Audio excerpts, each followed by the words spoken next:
Thanks again, guys, for being here. I'm looking forward to working with both of you this evening. I didn't send one, and I'm doing that right now. Give me just a second, all right? It's that whole I just got in from a hike thing. I'm scrambling to get everything up and running at the same time. Yeah, no. You're fine. You're fine. Where's my team speak? Shit, there it is. All right.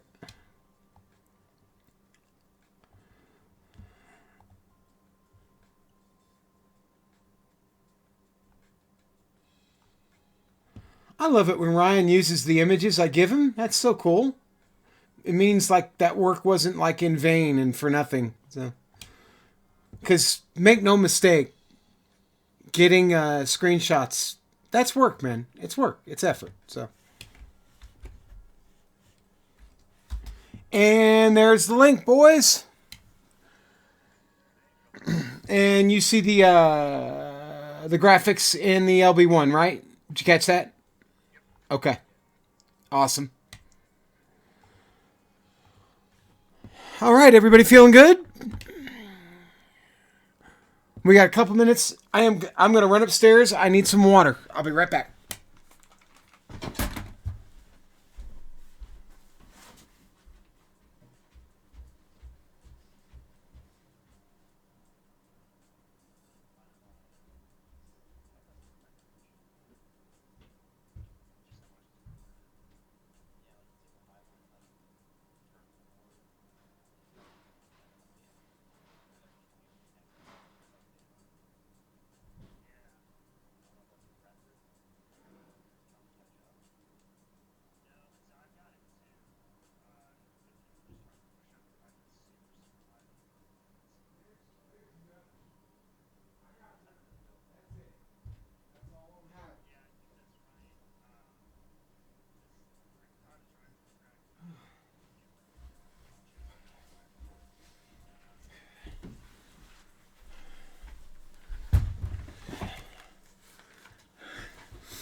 All right, I'm back.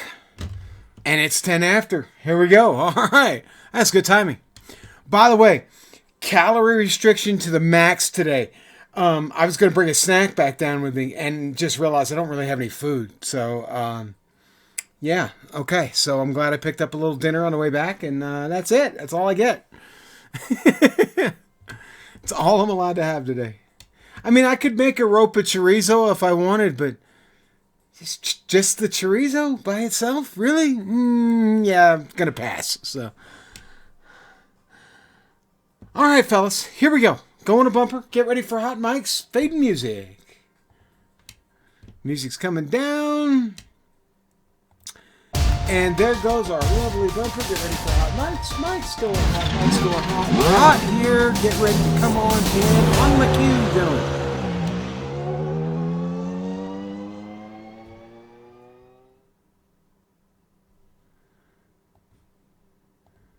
Pictures. There's the pictures. Go ahead, Gary. Sorry.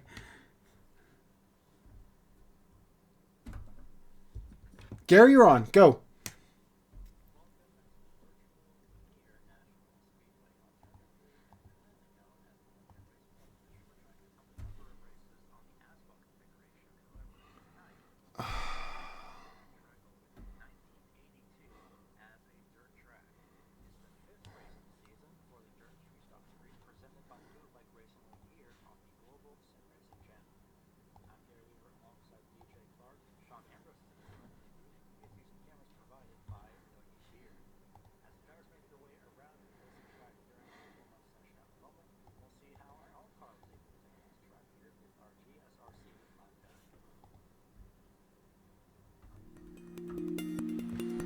Okay, Lanier National Speedway, Lap now guides known as rolling. Lanier Raceplex, We've got a minute and a finally half started on this seeing one, boys. racing No, we action got again 1 a minute. few years I'm sorry. ago. Ooh, this is a Before short the track one. went Get silent ready in to come back. 2011, it was a common Yeah. feature on touring short track series schedules across the southeastern United Usually States. they're about a minute. But today, before we try harken and back do to that an as age standard. before Minute, 30 Lanier minutes, was even 45, paved. Lanier was originally built as a 3/8-mile dirt oval back in 1982, and it saw plenty of weekend dirt track action with your late models and street stocks.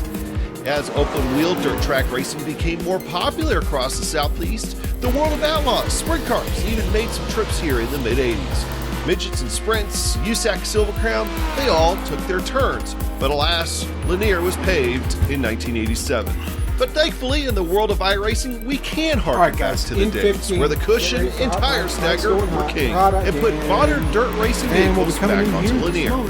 It's time to sling some mud in Georgia.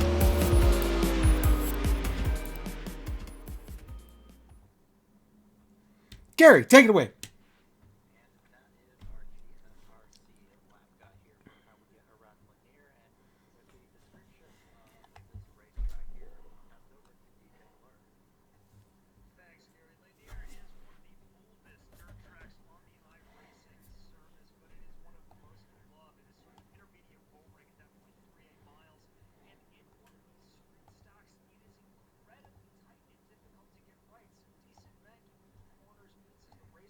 You can start to work the car up the track and run a high line.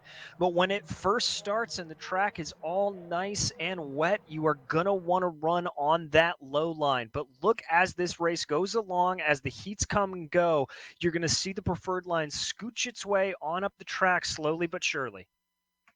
And that will definitely be a key thing, especially for tonight. And I'll give your race details for tonight as well. It's round number 5 of 11. We're just technically at the halfway point, but also not really. Of course, we are utilizing the dirt street stock for tonight's event, and the heat race format will be, of course, 6 laps with 3 cars going to the feature automatically, with the B main setting the rest of the field. So everybody will be getting in tonight, with the 24 cars making the feature. Well, we have 18 at the moment tonight, and everyone is all running on the exact same setup. So it all comes down to skill and, well, seeing who is where, well, who's best on this racetrack. So we'll see how that happens tonight, and we'll pass it over to DJ once again for the championship details.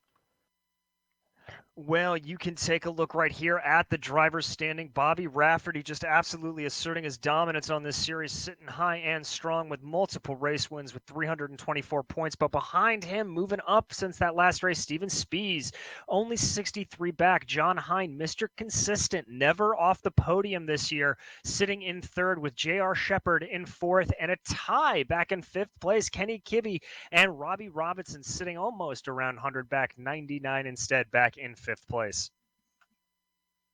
And those are our details for tonight. But of course, well, a race and the league and the broadcast are never without its fair share of sponsors. And of course, that is going to be starting off with Jim Beaver eSports, who, well, bring you the heats for tonight's race. They are the Jim Beaver Esports is the official esports team of both Jim Beaver and the General Tire Down and Dirty Show, powered by Polaris Razor. You can follow the team at jimbeaveresports.com, or you can visit them on Facebook, Twitter, or as well as Instagram to keep up with their drivers in the iRacing World Championships, private leagues, and so much more. And of course, a long staple sponsor for tonight's event is the Cruise Shop, which has been in operation since 1986. They are a team of highly experienced travel agents that have a huge passion for travel. They specialize in cruises, all-inclusive resorts, escorted tours, Disney and family travel, groups, honeymoons, and weddings. They would love the opportunity to help you plan your next vacation. You can give them a call today at 260-755-6125, or you can visit thecruiseshopfw.com. And you can always remember that the Cruise Shop is dedicated to fulfilling their clients' dreams one destination at a time. It is 4 minutes remaining here in the warm-up session. And, well, DJ, we've been talking about actually before we got on the air, and it looks like, looked like, of course, that the Highline was starting to, well, the low line, I should say, was rather getting rubbered in. And you mentioned you did take a couple test laps, as I'll get your picture back momentarily, that you did a couple test laps. It's estimated about 15 laps, about half the race, before that inside lane rubbers in. Well, Gary, that was out when I was just running by myself around this track. So I think you could even start to see some serious rubbering in at around 5 or 10 laps on the full race setup. So you're going to have to see guys really, really starting to find new lines, quicker ways to go around this track, as the low line is going to get really slick really fast. Yeah, and you did mention, of course, buy yourself 15 laps, so multiply that by another 17 cars on top of that. So that inside lane, yeah, it's just to reiterate what you mentioned, that inside lane could rubber in very quickly, even the middle lane. So like you mentioned, actually, even at the top of the broadcast, is that, well, the low lane's going to be preferred, but it's going to slowly push its way up through. But I'm wondering if anyone would be willing to run that outside lane in right off the start. We haven't really seen anyone try that out, of course, because, well, everyone goes with the preferred lane. But maybe some people during these heat races could try something out, see how things would handle during the feature. It's a pretty good point, Gary. And with the way everybody is, and they're guaranteed into the feature, I think it's a shot to maybe try it. But especially off the start, I think you're going to be a little bit safer to run below that gray, not really try to push up near the wall. But I definitely think as we get into the second half of the feature race, that is where that uber high line, as it were, is going to just come in. You can see Brendan Myers kind of thinking about taking it as we look around here. But it'll be interesting. This is going to be a little bit different than what we saw last week at Knoxville, where you can just run really wide kind of anywhere on the track. This is going to be a lane-picking race.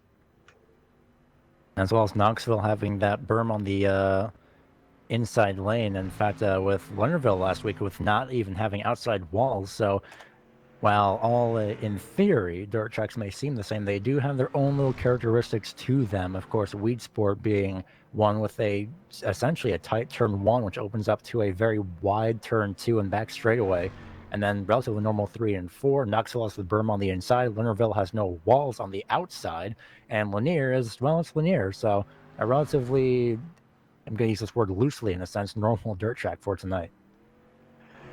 Well, it's normal in the sense that it is absolutely abnormal and that no two races around this little bull ring are the same. But that means that for us here in the booth, it's always going to be some good, exciting racing, as it always is in the Bootleg Racing Series. And of course, these drivers and the league putting on absolutely incredible races. The weather right now, even as the sun goes down and the lights are coming on, well, it's a partly cloudy 81 degrees Fahrenheit. The track temperature at a cool 76. So relatively normal autumn temperatures here in the middle of October, although in sim time, it's around May 15th. So it's going to be something to keep an eye on as well. It's winds at northwest at 5 miles per hour as well. Not too much in a sense. So I'd feel like that wind would pretty much not play too much of a factor here. No, and as short as this track is, you're really not going to be hitting max amounts of speed. You're not really going to be able to get a full gust of wind to really throw you off. And with it only being around that 5 or 6 miles an hour, that it's pretty nominal. Temperatures, everything's going to be pretty much just making this a straightforward race, or as straightforward as a race can be around here. We'll see how straightforward qualifying will be as well as warm-up comes to a close. Keep in mind that at the top of the charts in practice, it's Bobby Rafferty with a 16.705, and we'll see if he's able to replicate that time as well. We've seen as well a common theme in qualifying sessions throughout this series so far is that usually the first lap is always the fastest lap, and no one's really able to capitalize, if at all. That's right, Gary, and I think that with just how much rubbering in of this track we've seen, I think that is going to stay the same. We saw it in practice. Bobby Rafferty setting a 16.705 very early on in the session, and nobody really able to come close to that. So look for these first laps from these drivers here to be the fastest and the most important. 4 laps available to these drivers. Daniel Vaught in the number 90 going to be the first one to set lap time. A 17.648 temporarily puts him at the top of the timing tower, and that's why I say temporarily, as Rafferty goes fastest with a 17.2 repeating. And right now, well, it's going to be another interesting factor here as that through qualifying, well, that track state does carry over. As we take a look at Michael Redding, that track state does carry over from warm-up, so these drivers are running on that slick stuff on that middle and low lanes. It is, but it still looks like everybody's favoring that low line as we watch here. Chris Davis putting in a 17.495. That will be his fastest lap, bumping him up to 10th place. You can see him really just trying to hook those tires down onto that low barrier. Here comes Joe Segala across the line. And Segala almost so close, yet so far, about 0.06 seconds off of trying to at least match his fast time. Daniel Vaught will come around and wrap up his qualifying time. Same goes for Bobby Rafferty. He's also not able to better his lap time. At the moment, looks like relatively everybody is complete, save for Brennan Myers, Kenny Kibbe, and J.R. Shepard, who have yet to set a time. And Michael Redding actually still going around, same with Bobby Hayes, Todd Liston coming down in the pit road. So it's a lot going on here in qualifying. And Justin Morton, as we see, a 0.02 of a second off of Bobby Rafferty. 0.02 of a second off, but those later lap times really coming back to bite him. But we're going to stay here and watch him. He's going to try that higher line along the cushion on the outside, get those rear tires into the wet dirt up there. He's going to cross the line now with a 17.746, not anywhere near close to those top times he needs to get to Pip Rafferty. I think at this point, yeah, Justin Morton is just taking a couple practice laps, making time of this extra time that he's got available to him. Brennan Myers now out on track, starting his qualifying run. So waiting until the end to see where everyone places their lap times. And he'll see, of course, he'll see what he has to beat. So Myers comes around for his first lap, and we'll see what he gets. It's a 17.434 at the moment, good enough for 12th place. Most common times seem to be around 17.2 all the way through 17.5 throughout the entire field. Myers will opt for a higher lane here in 3 and 4. It's not really too much of a surprise for me there, Gary, as you can see just how much he was struggling, really having to work the wheel. You can see just that constant movement in the tires coming around turns 1 and 2. Is that low line just super, super slick here at Lanier. He's going to try to hook it down now on the inside. Still going to get a little bit squirrely off of 4, but he is going to improve his time with a 17.329. That'll jump him up to 10th place. We'll take a look at Kenny Kibbe, and I think Brennan Myers set that lap time and thinks, well, okay, that's good enough for me. And I would not be surprised as to why. So Kibbe as well, setting his lap times. He currently sits in the 7th place position, crosses the start-finish line to finish up his lap, and that 17.315 will be more than enough for qualifying. So the only person who has not set a time is J.R. Shepard, who unfortunately may be having some issues. He was originally scheduled to race, so we may be having now 17 cars rather than 18 coming into tonight. And of course, a notable name missing being Brandon Proudfoot. Yeah, Proudfoot missing there for the 2nd week. That's really going to knock him down in any championship hope that he had. He was sitting in the top 5 2 weeks ago, and he has slowly but surely fallen down the order. But we're just waiting here for qualifying to officially wrap up. No drivers on track at the moment. Yeah, everyone has finished up their lap times, so at this point, just waiting for the anticipation. But coming up momentarily, once qualifying wraps up, is going to be that 6-car feature. 3 cars, the top 3 finishers, will advance into that feature. The next 3 will go into the B main just to see where everyone sorts themselves out for the feature event. And if my calculations were correct, we should be having 3 heats. And we'll take a look momentarily here as we go to the first heat, waiting for everything to sort itself out. But in the meantime, 6 cars will start off, and starting off in that first place position, of course, is going to be, well, the 7 of Bobby Rafferty. Michael Redding in the 30 will start to his outside. Kenny Kibbe in the 14 starts off in 3rd. Brendan Myers in the 25 starts 4th. Daniel Vaught in the 90 starts off in 5th. And John Wilson starts off in 6th place position in that number 75 car. This is going to be an interesting heat to see, not necessarily for who's going to win it, as I think anytime you have Bobby Rafferty at the pointy end of the field, it's a pretty good bet that he's going to run away with it. But just to see how these guys start to work with this worn-in track, see what the fastest lanes are for them in traffic. So really watch these guys in the back of the field like Kibbe or Vaught to see what they can do as they get some dirty dirt in front of them. We'll see. I was noticing during qualifying that the inside lane, the very inside lane directly next to the wall, and it's close, but there's no there's no asphalt there. Of course, there's no asphalt there. Of course, there is dirt everywhere. There's no rubber there, I should say, on the inside lane. And well, if the cars can get it right, apologies for misspeaking as well, but if the cars can get it right, these drivers can just get their front tires on that slick stuff just enough. They might be able to work their way around the inside lane, but considering how much rubber there is, those rear tires may have other plans. That's true, Gary, and it is definitely a possibility, but coming down as close as they do to that wall, it's going to be very tight. It's going to be very, very tricky, and you've got to be absolutely picture perfect on the brakes to make that super inside line work. And of course, Bobby Rafferty, to the surprise of probably nobody, and we may be seeing as, of course, another recurring patterns that everybody will be starting on the inside lane. No one's really going to choose the outside lane, at least as of yet.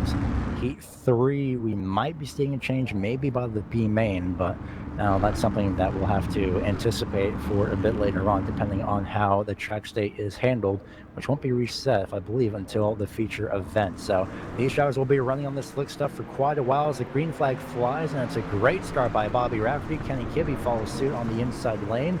Michael Redding, the 25, as well as the 75 of John Wilson will be running the outside lane.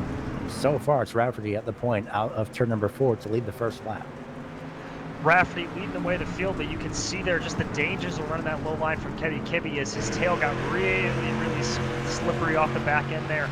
But the outside line proving good for Michael Redding here, able to hold on and keep that momentum, even though he's running in a pretty rubbered-in line the entire way around the corner. And Kibbe trying to challenge on the inside. Redding having other plans, just not exactly running in. Well, it's not exactly running in the fresh part of the track, actually. He's running just about behind Bobby Rafferty, maybe about half a lane higher, while Kibbe and Myers run the inside lane. So Kibbe and Redding trying to try something of their own. Meanwhile, Bobby Rafferty is just running his own race individually, at least at the moment, depending on if Redding can actually get a run here on these corners. But from what we've seen so far, and from Kibbe backing out and trying to follow in the tire tracks of Redding, with 2 laps to go already, seems to be it doesn't seem to be the case for any challenge for the lead. No, I think Rafferty's pretty much got this one in the bag, running a 13.362 as his absolute fastest. Redding able to keep up there a little bit, but he's still about probably 3 car lengths back at this point. Kibbe going to maybe try something here, but nothing really happening yet. Everybody going relatively single file. Kibbe's going to be trying in turns 1 and 2 as the white flag is out just like that. Bobby Rafferty for sure will be advancing, and it's a battle for second place behind them as Rafferty wins heat race number 1. Redding comes home second. Kibbe comes home in third, with Brendan Myers, John Wilson, and Daniel Vaught going to be going into the going into the B main correction. So we'll see how that fares, as DJ will bring you heat race number 2. Well, lining up in that pole position for heat race number 2 is going to be Justin Morton, followed by Ron Snyder, John Hine, the perennial podium finisher in P3, Aiden Young in 4, Chris Davis 5, and Austin Belke going to be bringing up the train in P6. And DJ, while we do actually have some time, and after seeing, of course, the first heat race, give us a little bit of, I guess, insight in this case on what you'd expect coming into this second heat race, as well as heat race number 3. Well, if you were looking in the back of the field during that last race, Brennan Myers is the one that was really starting to run a high line up in that gray, starting to push the cushion up the track. So look for that to maybe come into play here. I would keep an eye on that. I'd also be watching Chris Davis. Davis has had some really good aggressive runs here. He's starting all the way back in 5th place in this heat. He's going to be one to move up real fast. And of course, it would not be a surprise to see that quick of a move up through the field. Green flag flies. Justin Morton gets an incredible start. John Hine immediately slots himself into 2nd place. With Ron Snyder almost going 3 wide, they'll be side by side with Davis down the back straightaway into turn 3. Snyder really making up some good moves here as he's going to try a slide jump line all the way to the outside of Davis and Hine. Davis trying to work his way up. We talked about him being a hard charger. He's already up to 4th place and fighting for that 3rd place with Ron Snyder. He's going to have the line, but Snyder's going to have the momentum here as they work their way through turn 3. It's side by side for position number 3 for that immediate transfer spot. Davis wants in, but so does Ron Snyder. But Snyder's going to be dealing with 69 now of Aiden Young in that inside lane. Could be a 3, maybe a 4-car battle for that second place position, depending on how these next few laps go. And just like that, immediately 3 laps complete, 3 laps to go. And Davis on a charge definitely sets himself up for a move to the feature right away. And he's almost looking like he's going to set his eyes on John Hine here. As you see in the back of that shot, that is Ron Snyder taking that higher line, not all the way up to the cushion, but it looks like the way to go here is it starts to rubber in, and maybe that slider line, really getting it in, letting a lot of speed carry through, and then letting it right up into the wet stuff to get you some speed off of the exit. He's getting great momentum off the corner, but not enough to be able to close off of the corner. So that's something else to keep an eye on here. Half a lap to go. John Hine with, well, not exactly the best exit off turn number 2, as Justin Morton got the better exit. So that means Justin Morton will win heat race number 2. Coming across in second is John Hine. Third place, Chris Davis. They all go to the feature with Aiden Young, Ron Snyder, as well as Austin Belke going into the B main to join everyone else to see where they will sort themselves out in that B main for the feature event. So Bobby Hayes will be starting off for heat race number 3 in the final heat race as well. He'll start off in first place. Second place will be Joe Segala. Andrew Fry will start off in third. Tyler File starts fourth. Fifth place will be Todd Liston. And who would be J.R. Shepard starting off in sixth place. It would be scheduled to start sixth, but unfortunately the 98 may be having issues for tonight. So in the meantime, it's going to be Bobby Hayes bringing the field into the green flag. And Hayes looking like he's going to stick on that low line again, so that being the preferred line to start these races. And, well, the last 2 we've seen, it's been the way to get away off the line fastest. And then inside lane we've seen, again, it's such a common theme. It's, of course, no surprise, but it's absolutely incredible that even with how slick the inside lanes are, these drivers are able to get a absolutely incredible start without really loosening up their own car in the process. Well, it's a little bit of the way that Lanier actually rubbers in, Gary, is that it really rubbers in heavily at the entrance to these corners, and you can see that at the exits there's a little bit more wetness on the track, so they can get a little bit more a drive, a little bit more of a bite as they come off of the line, and that's where it obviously comes into play when the start of the race. Bobby Hayes giving a huge gap to the pace truck, and that is why he goes down and away hard on the gas pedal. And just like that, immediately first and second, relatively single file, are both Bobby Hayes and Joe Segala. However, for third place, Andrew Fry tries to challenge Tyler File for that third place as they go through turn 3. That's Fry making good use of that inside line, but Tyler File not giving it up. He's going to run the high line, get some more momentum. He'll be able to lead across the line, but Frey able to get it back. Frey went too hard, didn't get enough of a spin off the corner, and that's going to give third place to Tyler File. A little bit too much rotation on the exit by the 77, but he does manage to hang on to that vehicle and still keep it going forward.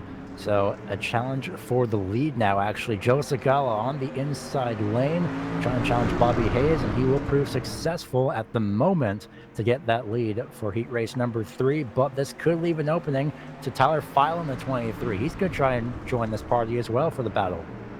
Segala did not get a good exit off of turn 4 there. Really ended up costing us. Now you see Bobby Hayes able to press his advantage, keeping that momentum up on the outside. Tyler File trying to work down on that low side, get his tires into that wet stuff down nearby the wall.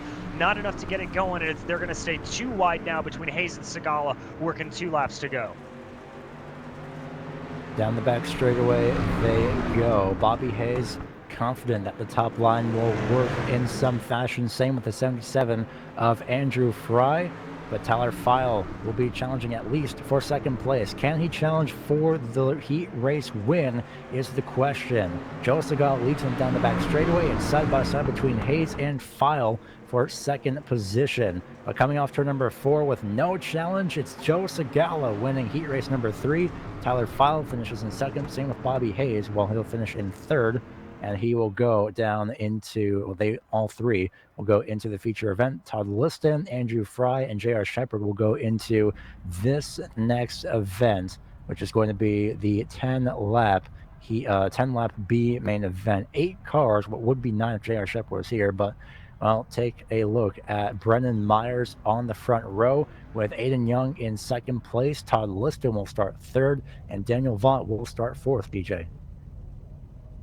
Starting in 5th place is going to be Ron Snyder, followed by Andrew Fry. In 7th place will be Joe Wilson, followed by Austin Belkey. And then obviously, as we have mentioned, there is no P9 as J.R. Shepard suffering some connection issues here tonight, not able to make it.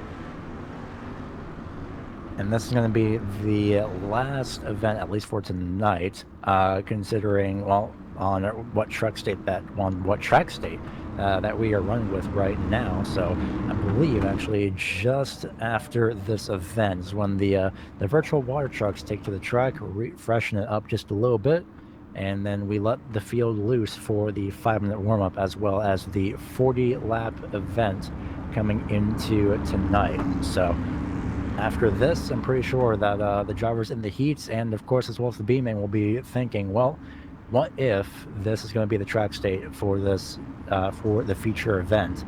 What lines do I have to run? What lines shouldn't I run? What can I do and what can't I do? Many things are going to be running through their heads, and they have these extra 10 laps to try it out. As Brennan Myers brings them to the green flag, it's a great start on the inside lane, but just barely sticking there was Aiden Young. But it's a great getaway off of turn number 2 by that 25.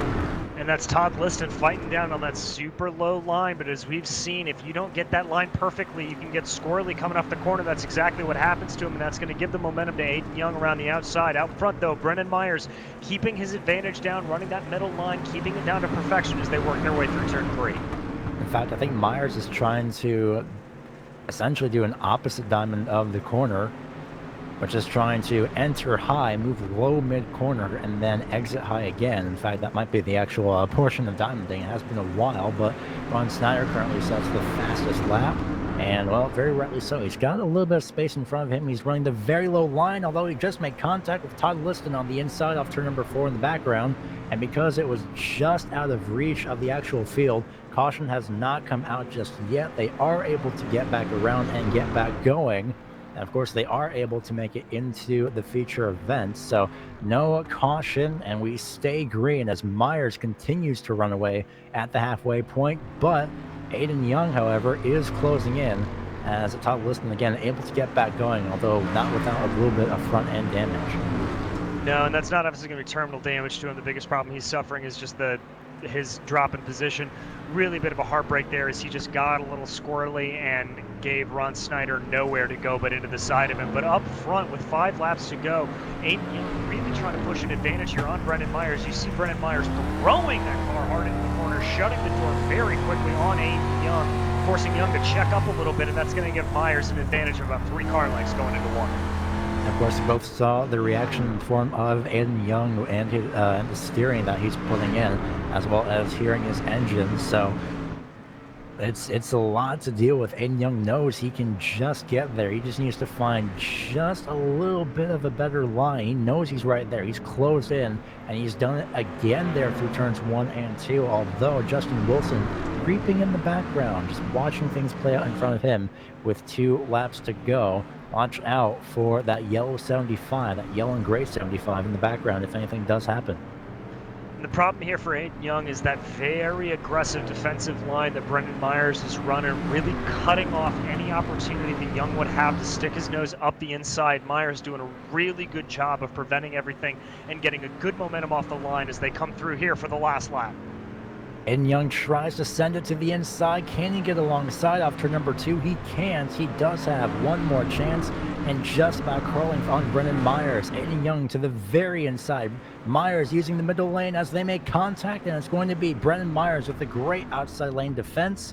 He wins heat rate, or the B main, and everyone else has now sorted themselves out 1st through 8th, being Brennan Myers, Aiden Young, John Wilson, Andrew Fry, Daniel Vaught, Austin Belkey, Ron Snyder, and Todd Liston. They will wrap up the rear portion of the field, the last, I believe, 18 drivers of the field, last 17 drivers. And now It is time once again for the warm-up session here at Lanier, and time for everyone to take a look at the track today and figure out what will and what won't work. Well, if I learned anything from that last run there, Gary, it was what Brennan Myers was doing, running that defensive line. You saw him almost lose it once Aiden Young was able to get to his inside coming off of 2 on that last lap. Young was able to get a good line off the corner of 2, dive down the inside of 3, and push Myers up the track. So at least I think for maybe the middle third of this feature race, if you're going to be in front, that's how you've got to run it defensively, closing off any opportunity to get to that inside line. Where it's going to be interesting as we get more and more rubber down and this gets super, super slick, that's where you may be able to see a super wide arc coming into play where you can just keep full throttle down all the way around the corner. You mentioned, of course, that Myers almost lost it, and what I'm thinking is that you can run that defensive line, although just to a certain extent, as Aiden Young beats out Bobby Rafferty by 1/1000th of a second on the timing charts for this warm-up session. At the moment, it's becoming very close. I think, by the looks of this, Aiden Young is very, very confident with this track state. So we may be seeing Aiden Young start to come alive a little bit in the final portions of the race. Maybe about lap 25 to about lap 30, as you mentioned, DJ, of course, that middle third portion. Yeah, Young's going to be one to watch, charging his way up through the field. He could very well have a run like we saw some of the guys have last year, or last week when we were at Lernerville. So he'll be one to watch. You see him here. He's just got this car absolutely on rails. That is an almost picture-perfect line through the corner. Great consistent slide. You can see him there again as we jump on board, just working his way through the corner. You see him seesawing those hands. Young's really got this car working for him here tonight. It's going incredibly well for Aiden Young. And, well, yeah, 17.374 was that lap time. And you see, again, from a very perfect onboard shot as well here, is that if we look, you can just see what Aiden Young is going for. Most of the track is rubbered in, except just right where the nose of the car is. That typically does not get rubbered in, as that on the asphalt version of this racetrack is where the apron is. So that little bit of banking is helping out Aiden Young, and of course anyone who decides to opt to use the very inside lane. It is, and the reason for that for our viewers at home is what you really are doing there is you're getting one wheel down onto the wet, not rubbered in part of dirt, and that's allowing for grip, and it's essentially allowing the car to pivot around that left front tire. And so your rear wheels are just kind of slipping and sliding over that super slick dirt, while the left front is able to grip down and get a really strong exit. And so it just almost acts like you're sticking a stake in the ground and throwing a string around it. And that thing is, like you just mentioned actually, is, well, the exits. Corner exits are also going to be a very key thing, especially with, while going through the middle of the corners, of course, trying to carry that momentum throughout the corner and get a great exit. That's going to be something as well to look out for that we've seen in both the heats and the B main. Of course, the heats have been brought to you by Beaver eSports. Thanks to them as well for sponsoring the heat events, and hopefully they're enjoying it as well, because we definitely are. And, well, who wouldn't, especially with a track state like this presenting a challenge for everybody here. And you just see this massive cluster of cars here with 1 minute left in warm-up, everyone trying, well, in a sense, different lines, but all different to just a certain extent. Yeah, you know, Gary, it's great. This is really the first race we've seen where lane picking is going to be a huge, huge factor. You know, last week at Lanier, everybody was talking about waiting for that high line to really rubber in and, you know, figuring out when you can start to run some different lines. We're seeing the ability to run different lines here tonight. So I think this is going to make for an exceptionally fun race and an exceptionally exciting feature.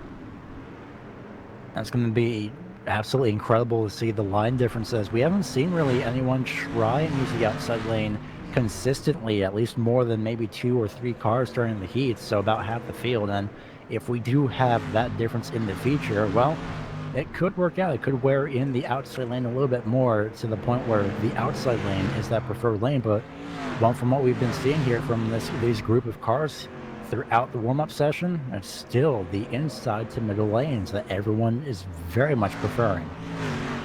You're right. The only guy really able to run anything on the outside lane during those heat races was Brennan Myers in his heat, but he obviously reverted back to that defensive sort of semi-diamond pattern that we were looking at during the B main. And right now it is time for tonight's feature event.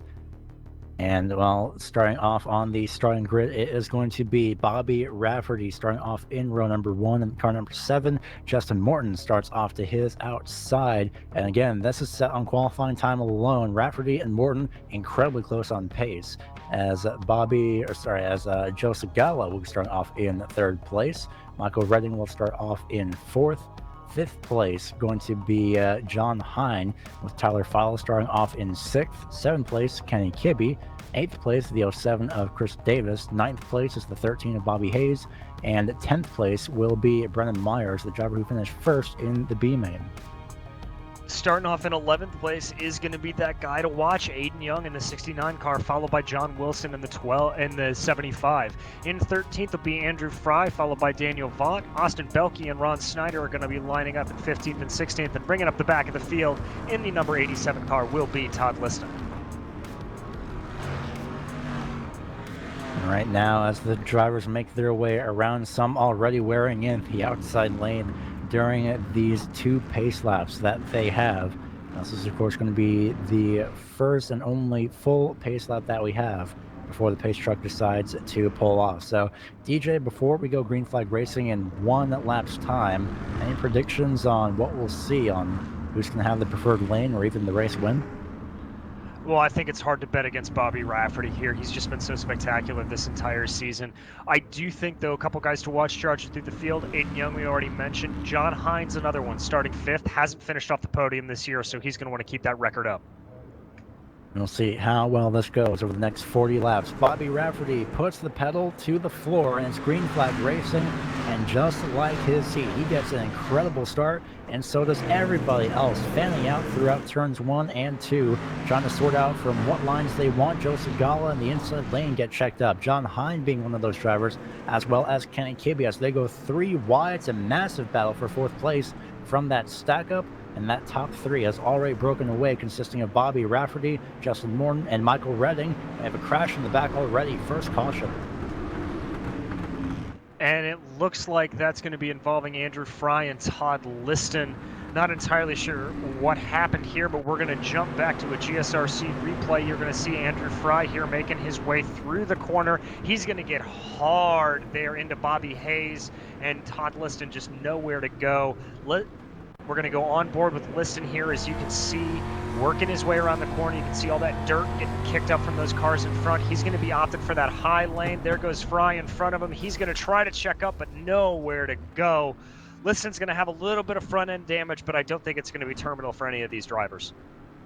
Yeah, most likely, of course, again, as a little bit of a fun fact that I always like to throw around every once in a while. Well, aerodynamics obviously don't really matter at dirt tracks, especially in tanks like these, where these street stocks, of course, it looks devastating, but at the same time, unless it's really square in the left or right front, as the caution lights are out already, well, you're not really going to be having any steering issues or really any engine issues unless you really nail the car somehow. And just like that, because of that quick spin, well, it's a quick caution. And we're going to stack them back up. And, well, interestingly enough, the inside line top 3 are all the same. And Bobby Rafferty, just like the initial start, gets back going. And just like that, 35 laps to go, Rafferty leads and turns 1 and 2. And they're all going to get through here pretty safe, I think. Everybody back through the field nice and easy, but 2x2 behind Rafferty here with Redding and Morton and Hine and File just absolutely going side by side. You can see Joe Segala there riding that super high line, trying to work on the outside of Kenny Kibbe. But up in front, this battle is just incredible between Redding, Morton, Hine, and File. They're running absolutely Noah's Ark style. That's Chris Davis there right behind him, trying to see if he can get any room. Justin Morton trying to hang on onto the outside lane, and it's proving very useful. So Morton finding a very great line in that middle lane, and Michael Redding finding a great lane of his own on the inside. However, just getting a slightly better exit off the corners looks to be that 9 of Justin Morton, especially off of turn number 4 here. He can carry that speed a little bit wider. he can, and right behind him, John Hine has worked his way up to 4th place. Is there you see Michael Redding getting a little squirrely off the line. That forces Hine to check up. That's going to let Tyler File move a little bit ahead Chris Davis, and I think he's going to try to have a run now on John Hine as they come out of turn 4. Of course, remember, just on pace alone, it was both Bobby Rafferty and Justin Morton separated by 0.02 of a second in qualifying. Of course, this is a little bit different as it is the actual race. As Michael Redding slides up the track, gets into the side of Justin Morton, he's able to hang on to it and keep the car from over-rotating. And just behind them, it's a 3-car slide from the 07, the 71, I believe the 23 Tyler File. They're all sliding in the same direction for a quick moment on the entry of turn 1, and they all managed to keep it off of each other. And, well, again, everyone surprisingly figuring out different lanes working for their own cars, DJ. It's really just driver preference, Gary. You know, you get into these cars and some guys like to be able to just keep the pedal down a little bit harder, run that top lane. That just suits their driving style. Some guys like me, when I get in these things, I like to really dig it down low. As we've got a spinner in the back there. I'm not sure who that is. Maybe Andrew Fry. I'm not sure. But that's not going to bring out the caution yet. We're going to keep going under green. 75 with John Wilson with a quick spin in turns 3 and 4. He's able to get back going, luckily. So no harm, no foul. Although, unfortunately for John Wilson, he is going to be sent way, way back. He was running in 12th at the time, and he just barely got into the side of Brennan Myers in turns 3 and 4. So just a little bit of another racing deal that you see in dirt racing. Just carried a bit too much speed, tagged this person just beside him, and unfortunately over-rotated his own car for that quick spin. But luckily, again, no caution, as we still see this battle continue on for it's relatively about 5th place actually, between John Hine and Chris Davis. Yeah, and they looked like for a second they were getting really chippy, but sticking on board with them and watching some replays, you know, these guys aren't, you know, trying to push each other off, get their elbows out. This is just what happens when you get a super rubbered in track like this, that you dive into a corner and sometimes you can't control it. I'd imagine if we had cameras on any of these guys, you'd see some massive profanity coming out of them as they try to keep these cars on the track and stop from running into anybody else. I do know from personal experience in dirt racing that once you try and go for the inside lane and you know you're sliding up and you're going to hit somebody else, you're thinking, well, this could go one of 2 ways. It's either going to go very well or very badly. Of course, not word for word, but that's it's a little bit of a short version of that, as Redding, I believe, is actually trying to challenge Justin Morton now for 2nd place on the inside lane. Not able to fully get there, but that 30 of Redding is peeking into the inside every so often. He's actually trying to get that middle line, trying to get that speed up. Unfortunately for Tyler File, though, off of the corner, he almost over-rotated, able to hang on to it off turn 4. And I think that's going to give John Hine a golden opportunity here. At least I thought it was. File taking the low line, Hine going a little bit higher, really trying to work it. But we're going to stick up here with Davis, with Redding and Morton, as you see them going side by side once again down into 1. That is Morton riding that high line, Redding on the low. Looks like Redding's going to finally get the move done. The 07, Chris Davis has spun around on the low side of turn number 2, and now the caution's going to come out. Very close moment by Andrew Fry, as well, action now has slowed down at the halfway point. Davis able to get back going. We're going to jump back here for a replay of Chris Davis. You can see battling there with John Hine. He's going to go in. File's going to come a little bit low. He's going to get pinched into the wall and just spins it around there. Nowhere for him to go. That's just a dirt racing incident where you've got a little bit too much slip and slide on a rubbered-in track like this. We get slip and slide. Davis was trying to get it back going so quickly so he didn't get lapped that he almost got into the 77 by mistake. And here we see, actually, drivers who have gained or lost most positions. Todd Liston over in 12th gained 5 positions. Chris Davis, well, unfortunately, the noticeable, well, not having the best as of tonight, just now lost those 9 positions from where he had started. But Aiden Young, plus 4 positions, currently sits in the top 10. John Hine, plus 1 position, as the lights are out on the pace truck now, sits just on the outside of that podium position. Yeah, and the other guy to point out, unfortunately, in that is Joe Segala, who started up as high as 3rd. He has dropped 5 down, really, really struggling to get the power down coming off of these corners here tonight. Pace truck pulls off the track. Second half of the race is underway as Bobby Rafferty tries to just barely squeeze Michael Redding onto the outside wall, but this could actually help out Redding in the end. We'll see if he's able to get that run on the outside lane through turns 3 and 4. He had some good momentum down the backstretch. John Hine thinking about poking his nose down there, that thought better of it. He and Redding are going to rub a little pain as they come out of 4. That's going to give Rafferty a little bit of an advantage ahead, as now Hine's going to dive down to the inside. Redding working that middle high lane, trying to keep the momentum up, but not enough to close up on Rafferty quite yet here. Justin Morton was also running in the top 3 for the first half of this race. He was doing an incredible job. Of course, he was challenging Michael Redding for that second place position when those two were battling. So we'll see if Morton can find his own line and get by John Hine on the outside lane. In the meantime, of course, don't count out Kenny Kibbe in that 5th place position. Don't count out the 2 battling just behind him, actually, which is, well, now it's actually both of them battling side by side. Kibbe and Morton were battling just for a quick second off turn number 2. It's for sure Tyler File and Aiden Young side by side. And I thought for sure there, as you saw it on your camera, that Michael Redding and John Hine were going to get into each other, but they were able to check up and avoid it. Top 4 here in single file, but behind them, that battle starting to heat up a little bit as now Kenny Kibbe's going to slide behind. That's going to be your top 5 in a single row, but Aiden Young and Tyler File, this is one of the good battles on the track right now. They're going side by side, lap after lap here at Lanier, Gary.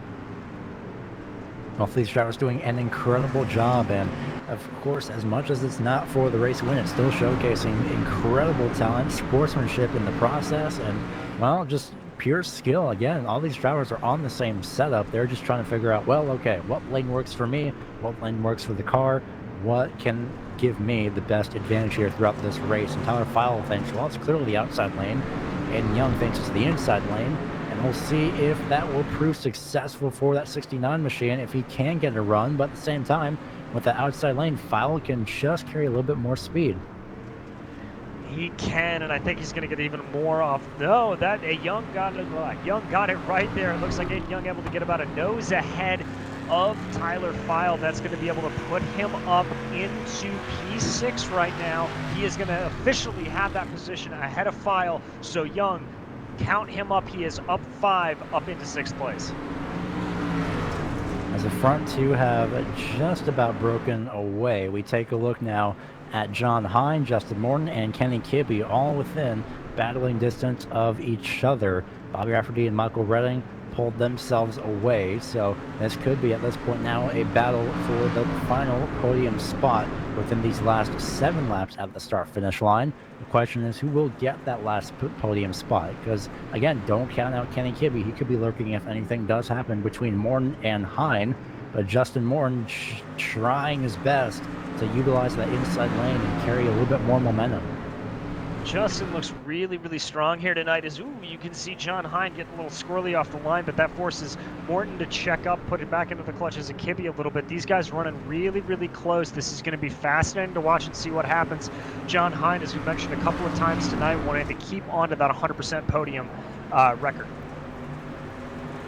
And unfortunately for the 77 Andrew Fry, he pulls off the racetrack. Unfortunately, too much front end damage for that 77 machine. But the 7 of Bob Rafferty having a incredible race, pull the gap now between himself and Michael Redding just ever so slightly. As we come to now 4 laps to go, lap times between the two, it's about half a tenth faster, so about 0.05 seconds faster. No, correction, a full tenth faster is Bobby Rafferty in that 70, in that number 7. The 30 of Michael Redding, well, you see at the bottom of the screen, unfortunately a tenth slower, falling into the clutches of John Hine in these final 3 laps.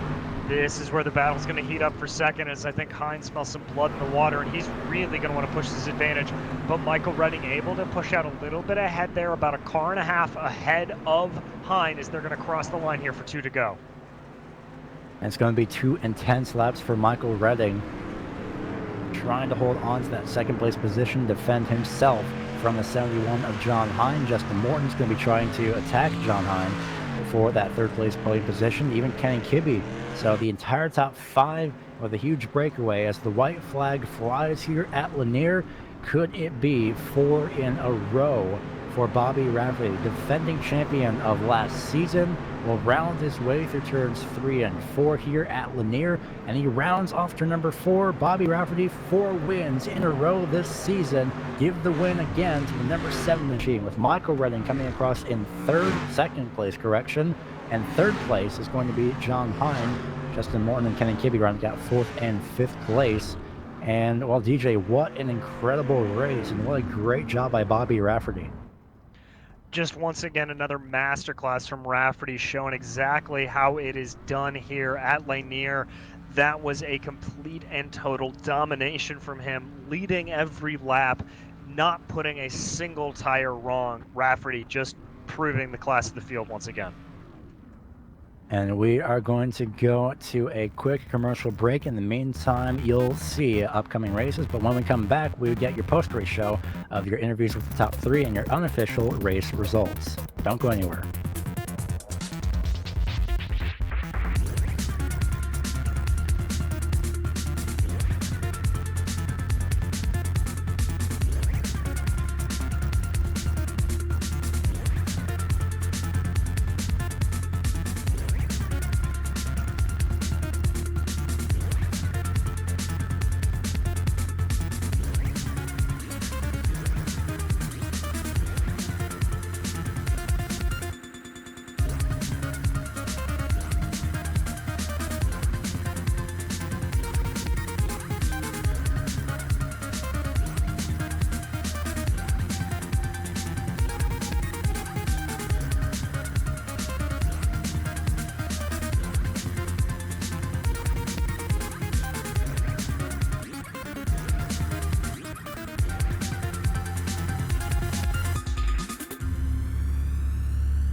Welcome back to the virtual Lanier National Speedway. After a 2-caution race, it is win number 4 for Bobby Rafferty, and after 40 laps, it was absolutely incredible by this number 7 machine. We'll talk with him momentarily, as it is Bobby Rafferty finishing in the first place position.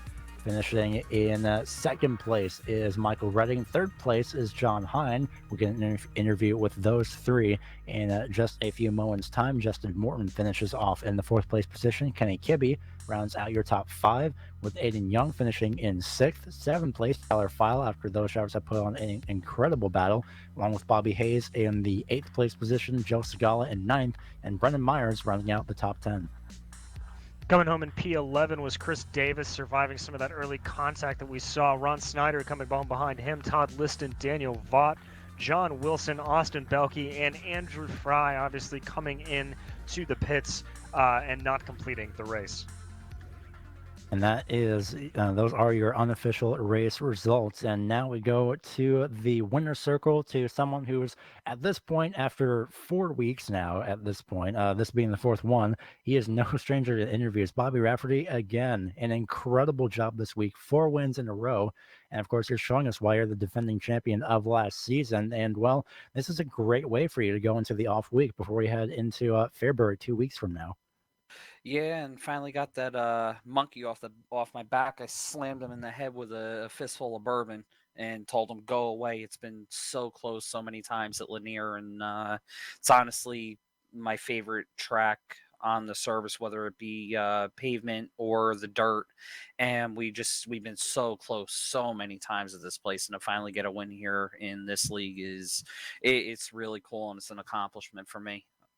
That's absolutely incredible as well. Leading every single lap, you were strong on the starts as well. And with the track surface coming into play for tonight, with the rubber being so incredibly built up throughout the entire night, did you have any issues with car handling, or did you just figure out what worked for you and just quickly adapted?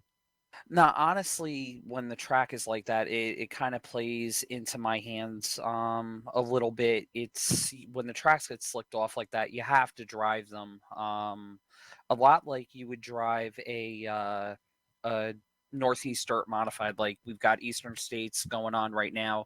Eastern States 200 will be tomorrow, but that's going on 5 minutes down the road from me at Orange County Fair Speedway. And that place pretty much turns into a pavement track. It's about there right now. They're just in heat races with 200 plus cars. So with those cars and the style of dirt racing we have around here, it's about keeping your car straight, keeping your momentum, and finding that grip without spinning the tires. And it's something that I definitely enjoy. I'm glad to see that, we've made the switch over to this, that you're going to have a naturally worn in track now. It's something that I definitely enjoy. I know a lot of the other guys enjoy also. And of course, you definitely enjoyed it the most, I'm sure. So, heading into the off week, well, rather, I guess the off week in this case, 2 weeks from now, any plans to practice, or will you just practice on just a little bit before the race with the practice sessions? Believe it or not, next week is going to be tour mod for me. Keith Jeffrey is one of my teammates. He runs East West Promotions with Kyle Odenik, and we are putting on a East West shootout at Concord. Our team is going to be putting it on with also with sponsorship of the Motorsports Drop and Chris Leone. So it's going to be all hands on deck for that. So I encourage everybody to look up that race, as well as look up G-Force's charity week for Mr. Eckert's grandson that got burnt real bad at Port Royal. G-Force League is going to be doing an entire charity week for a fundraiser for him. So that's an awesome cause to get behind. But it'll be nice to have a little bit of an off week here and kind of recoup. I've been running pretty hard with a lot of leagues and a lot of long days and nights at work. So it'll be nice to try to just relax and kick back a little bit besides the tour mods. And before we go ahead and let you get a little bit of relaxation in, well, I'm pretty sure you know the question that's coming at this point, but go ahead and shout out whoever you'd like to, thank for your race win tonight. Obviously, I've got to, first off, thank Bootleg Racing League. I got to thank you guys at GSRC. I say it time and time again. Best league and best broadcasters out there, hands down. Nobody competes.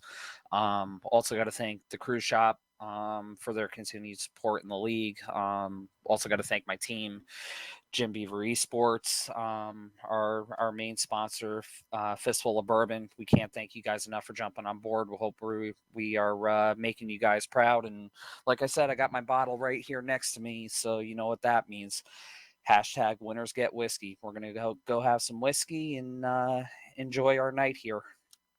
The Thanks. only other thing I just wanted to say, I've been chasing a little bit of a record here between me and somebody else for most wins in the Dirt Street Stock League. I won't mention who, but I'm sure you guys can figure it out. And I think I finally dethroned him. I think I got those most wins. So, yeah, we'll just leave it at that. I'm just going to sit here with my nice Jeremy Clarkson smug smile on my face and go about my day. We're going to go ahead and let you go. Thanks for your time, and we hope to talk to you again 2 weeks from now at Fairbury. And standing by with the second place finisher is going to be BJ Clark, who's going to be standing by with Michael Redding. Michael, you had a great run out there. Looked like you had a little bit of speed for Bobby at some of the restarts, working your way up the track. Great little battles there with Justin. Talk us through those 40 laps. Man, I really did not need to see that last caution come out. I feel like from that point on, once I got past Justin, that car was really starting to come alive. And I got a really good restart on Bobby there, but I couldn't quite get the grip I needed to get the run off the corner to stay with him. He was a little better on exit than I was, but to come up second, I got to be happy with it. It was a heck of a run, and it was really looking like that track was just evolving every single lap. Looked like you were kind of preferring the low side for much of it. What was the decision to run down there? Did you ever think about trying to go high at all? I did think about going high. Um, During practice, I'd go up there a little bit to see what was there, and everybody that was down low was just pulling me. So I was kind of gun shy to go up there during the race. So that's why I stayed down low, was just to protect what I could and get what I could down off the bottom. Well, I'd say it works pretty well for you in the end there. That second, nothing to shake a stick at. Headed to sort of a similar circuit, but a whole lot tighter here in 2 weeks in Fairbury, with a week off in between.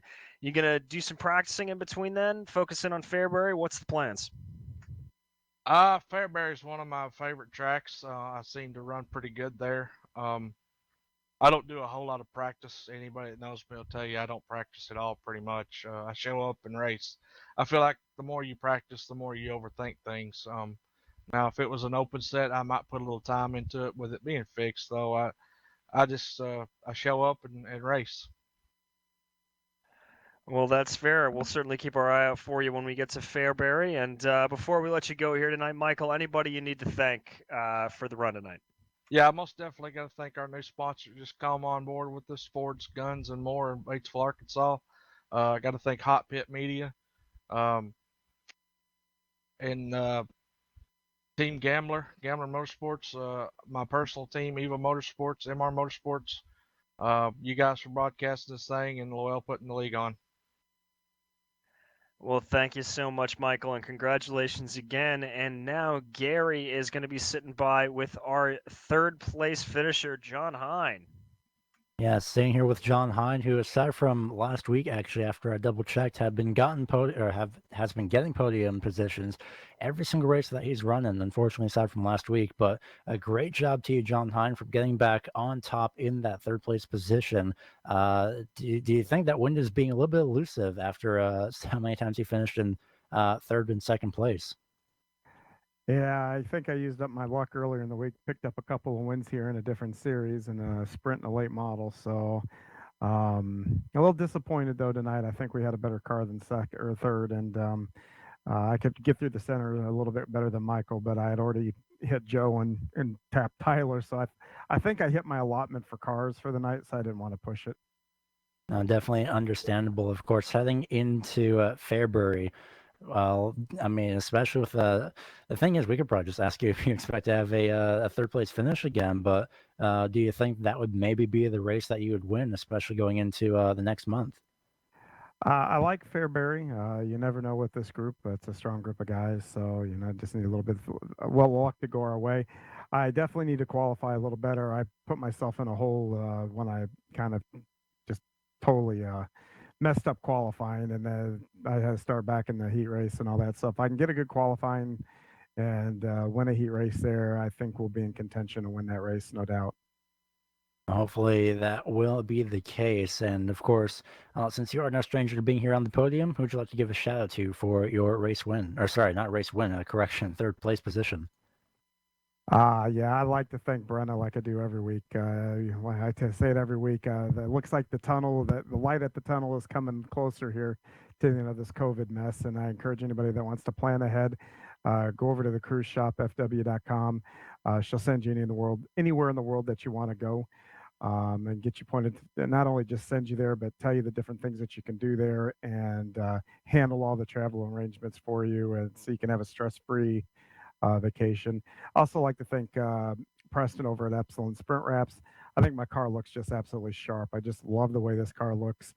He does them. I encourage anybody to go out on Facebook, look up Epsilon Sprint Wraps, PM them and say, hey, I saw John's car. I want one like that, and give him some business out there. All right, thank you for your time, and we hope to talk to you again next week, 2 weeks from now at Fairbury. Yes, sir. Yeah, have a good week, and thank you guys very much for the broadcast, and I want to thank everybody out there that was watching. No, thank you for your time. As we wrap up here, well, we're going to give our thanks once again to Jim Beaver Esports, where tonight's heat races and B-Main were brought to you by Jim Beaver Esports, the official esports team of Jim Beaver and the General Tire Down and Dirty Show, powered by Polaris Razor. You can follow the team at JimBeaverEsports.com or over on Facebook, Twitter, or even Instagram to keep up with their drivers in iRacing World Championships, private leagues, and more.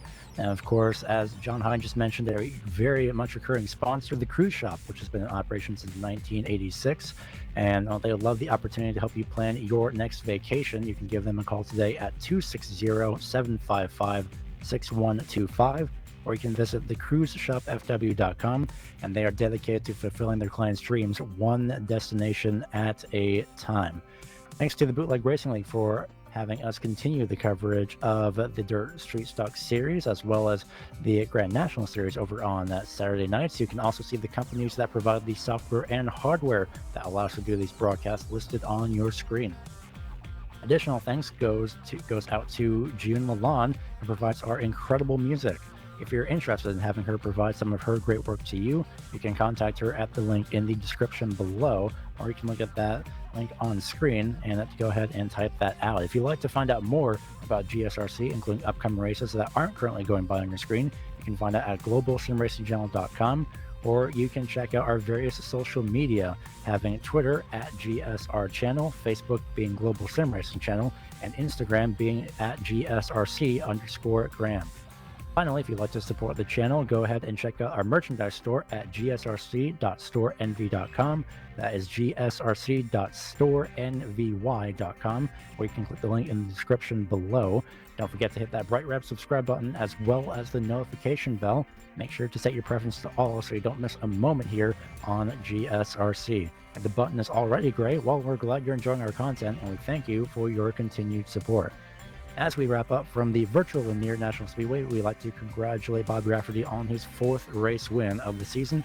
Keep in mind, next week is an off week, so this series will return November 6th at 8 p.m. Eastern Standard Time. And remember, on November 1st, Daylight Savings Time will come to an end. On behalf of the team today, co-commentator DJ Clark, director Sean Ambrose, and camera provider Dougie Beard, I'm Gary Weaver, and we thank you for tuning in to the 5th race of the Bootleg Racing League's Dirt Street Stock Series. Until next time, race clean, race hard, and we'll see you on the track.